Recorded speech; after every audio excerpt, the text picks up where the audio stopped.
చందమామ కథ. మరగుజ్జు మంత్రగాడు. సౌరిరాజు 24 యువకుడు.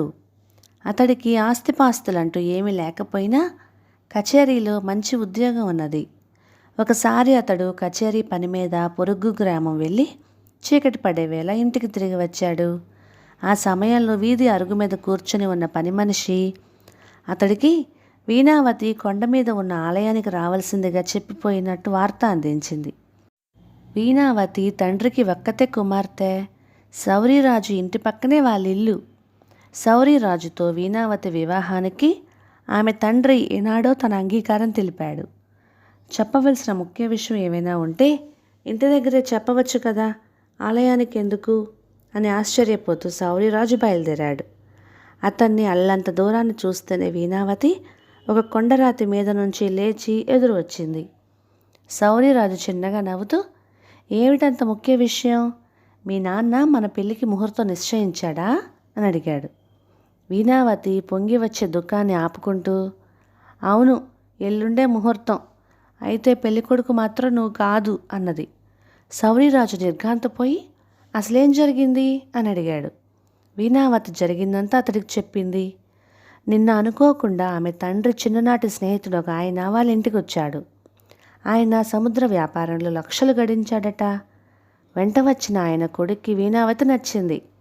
దగ్గరలో మంచి ముహూర్తం ఉన్నది గనుక అతడితో వీణావతి వివాహం జరిపిస్తానని తండ్రి తన స్నేహితుడికి మాట ఇచ్చేశాడు. వాళ్ళు వెళ్ళిన తర్వాత ఆమె అభ్యంతరం చెబితే తండ్రి కోపగించుకొని, నువ్వు నోరు మూసుకో, సౌరిరాజుకి సొంత ఆస్తంటూ చిల్లిగవ్వలేదు, శాశ్వతం అనుకున్న కచేరీ ఉద్యోగాలు హఠాత్తుగా పోగొట్టుకున్న వాళ్ళని నేను ఎరుగుదును. ఈ నా స్నేహితుడికి లక్షల ఆస్తి ఉన్నది. ఈ పెళ్ళికి నువ్వు కాదంటే నేను దేశాలు పట్టిపోతాను అన్నాడు. అంతా విన్న సౌరిరాజు ఆవేశం తెచ్చుకొని, అలాగా, నేను వచ్చి మీ నాన్నతో మాట్లాడతాను అన్నాడు. వీణావతి అయిష్టంగా తలాడిస్తూ, ఆ పని మాత్రం చెయ్యకు, మా నాన్నది వెర్రి కోపం, గొడవ జరిగితే నిజంగానే దేశాలు పట్టిపోగలడు అని ఇంటికేసి బయలుదేరింది. ఈ జరిగిన దానికి సౌరిరాజు చాలా కలవరపడిపోయాడు. ఇక రాత్రికి ఇంటికి వెళ్ళకూడదు అనుకున్నాడు. కొంతసేపు ఒక రాతి మీద కూర్చొని ఏదో నిశ్చయానికి వచ్చిన వాడిలాగా లేచి కొండ అవతలి వైపుకి బయలుదేరాడు. కొండ అవతల 4-5 ఆమెడల దూరం వరకు ఒక పెద్ద అరణ్యం ఉన్నది. అందులో ఆటవికులు తిరుగుతుంటారని, వాళ్ళు చాలా క్రూరులని చాలామంది నమ్మకం. సౌరిరాజు కొండ దిగి అరణ్యంలో కొంత దూరం నడిచాక, ఎవడివాడు అన్న కేక వెనుపడి ఆగిపోయాడు. 2 ఆటవికులు ఈటెలు జలిపిస్తూ అతడి ముందుకు వచ్చి, నువ్వెక్కడికి పోతున్నావు? ఇంత రాత్రివేళ అరణ్యంలో నీకేం పని అని అడిగారు. సౌరిరాజు ఒక్క క్షణం భయపడి అంతలోనే ధైర్యం తెచ్చుకొని, ఈ మహారణ్యంలో ఏ పులివాతో పడదామని వచ్చాను, నేను తీరని కష్టాల్లో ఉన్నవాడిని అన్నాడు. ఆ జవాబు విని ఆటవికులిద్దరూ కొంచెం ఎడంగా పోయి కూడబలుక్కుని తిరిగి సౌరిరాజు దగ్గరికి వచ్చి, కష్టాల్లో ఉన్న మనుషులంటే మాకు జాలి. ఇక్కడ పిశాచాల దిబ్బ మీద ఉండే పిశాచాల వల్ల ఆటవికులం నానా కష్టాలు పడుతుండగా ఒక మరగుజ్జు మంత్రగాడు వచ్చి మమ్మల్ని రక్షించాడు. ఇప్పుడు ఆయన నివాసం పిశాచాల దిబ్బ మీదే. నిన్ను పట్టి పీడిస్తున్న కష్టాలేమిటో ఆయనకు చెప్పుకో అని అతన్ని మరగుజ్జు మంత్రగాడి దగ్గరికి తీసుకుపోయారు. మంత్రగాడు ఒక చిన్న పాక వెలుపల నెగడు వేసుకొని దాని ముందు కూర్చొని ఉన్నాడు. వాడు సౌరిరాజుని చూస్తూనే, 12 ఏళ్ల తర్వాత నన్ను వెతుక్కుంటూ వచ్చిన మనిషివి, ఎవడివిరా నువ్వు అని అన్నాడు. మామ, పెద్ద కష్టం వచ్చి ఇంత రాత్రివేళ నిన్ను వెతుక్కుంటూ వచ్చాను అన్నాడు సౌరిరాజు మరగుజ్జు ముందు కూర్చుంటూ. మంత్రగాడు నెగడులో నుంచి బగబగా మండుతున్న ఒక కట్టె తీసి దాని వెలుగులో సౌరిరాజు ముఖాన్ని పరీక్షగా చూసి, ఇంతకు నీకొచ్చిన కష్టమేమిటి అని అడిగాడు. సౌరిరాజు తన కష్టం గురించి చెప్పుకొని, వీణావతితో నా పెళ్లి జరగకపోతే ఇక ఈ పిశాచాల దెబ్బే గతి.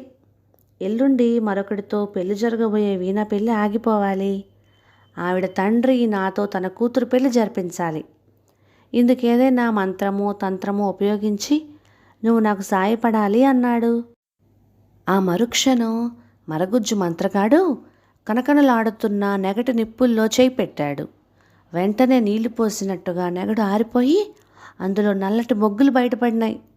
మంత్రగాడు ఒక బొగ్గు తీసి నుదుటికి ఆనించుకొని ఏదో మంత్రం చదివి దాన్ని శౌర్యరాజుకి ఇస్తూ, నువ్వు చేసుకోవాలి అనుకుంటున్న అమ్మాయిని ఈ బొగ్గును బెల్లం నవిలినట్టుగా నవిలి మింగమను అన్నాడు. శౌర్యరాజు వాడిని ఏదో అడగబోయాడు. కానీ మంత్రగాడు లేచి తన పాకకేసి పోతూ, అనవసర ప్రశ్నలు వేసి నన్ను విసిగించకు, ఇక వెళ్ళిరా అల్లుడు అన్నాడు. శౌర్యరాజు ఆ బొగ్గు తీసుకొని ఇంటికి తిరిగి వచ్చాడు. తర్వాత కొంతసేపటికి వీణావతి పడుకునే గది కిటికీ దగ్గరికి పోయి దాని రెక్క మీద చిన్నగా తట్టాడు. వీణావతి వెంటనే వచ్చి కిటికీ రెక్కలు తెరిచింది. అతడు చిన్న గొంతుతో, నన్నేమీ ప్రశ్నించక ఈ బొగ్గు నవిలి మింగు అని బొగ్గును ఆమెకిచ్చేశాడు. వీణావతి సరే అన్నట్టుగా తల ఊపగానే శౌర్యరాజు తృప్తిగా తన ఇంటికి వెళ్ళిపోయాడు. తెల్లవారాక వీణావతిని నిద్రలేపటానికి వచ్చిన అమ్మలెక్కలు ఆమెను చూస్తూనే కెవ్వుమన్నారు. ఆమె పచ్చని పసిమి రంగు ఛాయ నల్లని బొగ్గు రంగులోకి మారిపోయి ఉంది. ఈ జరిగిన వింత క్షణాల మీద ఊరంతా తెలిసిపోయింది. మగపెళ్లివారు ఈ వార్త విని వీణను చూడవచ్చి, ఇదేం చిత్రం, ఈ పిల్ల మాకొద్దు, ఇదేదో రంగులు మార్చే భూతం లక్షణం అని వెళ్ళిపోయారు. వీణావతి తండ్రి నిరాశతో తలపట్టుకొని కూర్చున్నాడు. ఇలా ఎందుకు జరిగిందో ఎంత ఆలోచించినా అతనికి అర్థం కాలేదు. ఎంత కట్నం డబ్బు వెదజల్లినా ఈ రూపుతో ఉన్న కూతురు పెళ్ళి తను జన్మలో చేయలేడు. ఆయన కచేరీకి పోతున్న శౌర్యరాజును ఆపి, బాబు, నీకు వీణ అంటే ప్రాణంతో సమానమని నాకు తెలుసు. గిట్టని వాళ్ళెవరో దానికి చేతబడి చేశారు. రేపు ముహూర్తానికి అమ్మాయిని పెళ్ళాడి నా పరువు నిలబవు అంటూ చేతులు పట్టుకున్నాడు. శౌర్యరాజు వెంటనే, మీ ఇష్టం, నాకెలాంటి అభ్యంతరం లేదు అన్నాడు. ఆ మాటలు విన్న వీణావతి కళ్ళనీళ్ళు పెట్టుకొని, శౌరి, నాలాంటి కురూపి నీకు తగదు అన్నది. శౌర్యరాజు చిరునవ్వు నవ్వుతూ ఊరుకొని ఆ రాత్రి తిరిగి మరగుజ్జు మంత్రగాడి దగ్గరికి వెళ్ళాడు. వాడు శౌర్యరాజును చూస్తూనే, ఎరా అల్లుడు, మన పథకం పారింది కదా అన్నాడు ఉత్సాహంగా. పారకేం, ఆ పెళ్లి కొడుకు తరపు వాళ్ళు ఠారుకొని పారిపోయారు. రేపే వీణతో నా పెళ్ళి. నిన్నటి మంత్రపు బొగ్గుకి విరుగుడు ఇస్తే నీ ఆశీర్వాదం కూడా తీసుకొని వెళ్ళిపోతాను అన్నాడు శౌర్యరాజు. విరుగుడేమిటి, అలాంటిదేమి నా దగ్గర లేదే అన్నాడు మంత్రగాడు. శౌర్యరాజు నిర్ఘాంతపడి, అయితే వీణ ఎప్పటికీ అలా కారు నలుపు రంగుతో ఉండిపోవలసిందేనా అని అడిగాడు. ఆహా, అంతే మరి. అయినా ఆ పిల్ల అంటే నీకు చాలా ప్రేమ కదా. పిల్ల మారలేదు, రంగు మాత్రమే మారింది అంతే. ఇప్పుడు నువ్వు ఆ కురూపిని చేసుకునేందుకు సంశయిస్తున్నావన్నమాట. సరే, మరెక్కడైనా అందంగా ఉన్న అమ్మాయిని చూసి పెళ్ళాడు అన్నాడు మంత్రగాడు. శౌర్యరాజు వాడి మాటలకు నొచ్చుకొని, వీణ కురూపి అయ్యిందని నేను పెళ్ళాడడానికి ఇష్టపడడం లేదని అనుకోకు. ఆమె తాను నాకు తగనంటూ దుఃఖిస్తున్నది. ఆ మంత్రించిన బొగ్గు నాకు కూడా ఇవ్వు, అప్పుడు ఇద్దరం ఒకేలా ఉంటాం, ఆవిడకు బాధ కూడా ఉండదు అన్నాడు. ఒరే అల్లుడు, నిజంగా నీ ప్రేమ గొప్పది, ఆ సంగతి తెలుసుకునేందుకే అలా అన్నాను అని మంత్రగాడు పక్కన ఉన్న బుట్టలో నుంచి ఒక జామ పండు తీసి దాన్ని మంత్రించి శౌర్యరాజుకు ఇచ్చి, దీన్ని కాబోయే భార్య తింటే ఎప్పటి రంగు వచ్చేస్తుంది అన్నాడు. శౌర్యరాజు పండు తీసుకొని, పెళ్ళయ్యాక ఏదో ఒక రోజున మేమిద్దరం ఇక్కడికి వస్తాం, నీ మేలు మర్చిపోంలే మామా అన్నాడు. అందుకు మరగుజ్జు మంత్రగాడు కటువుగా, మర్చిపో, నన్ను, నేను చేసిన మేలుని కూడా మర్చిపో, నన్ను గురించి ఎవరికి చెప్పకు, ఏనాడు నా దగ్గరికి రాకు, ఈ అరణ్యంలో కల్లా కపటం ఎరుకని ఆటవికుల మధ్య నన్ను ప్రశాంతంగా బతకని, ఇక వెళ్ళు అన్నాడు ఆజ్ఞాపిస్తున్నట్టుగా. శౌర్యరాజు ఇంటికి తిరిగి వచ్చి మంత్రగాడిచ్చిన జామ పండును వీణావతికి ఇచ్చాడు. ఆ పండు తిన్న ఆమె మునుపటిలాగా పచ్చని పసిమి రంగుతో కలకలలాడిపోయింది. మర్నాడు ఎప్పటి అందంతో పెళ్లిపేటల మీద శౌర్యరాజు పక్కన కూర్చున్న వీణావతిని చూసి ఆమె తండ్రితో పాటు అందరూ ఎక్కడా లేని ఆశ్చర్యం పొందారు. కథ సమాప్తం. ఇక ఈ కథ మీకు నచ్చినట్లయితే ఇలాంటి మరెన్నో తెలుగు చిట్టిపొట్టి కథల కోసం Please like, share and subscribe to my channel. Thank you.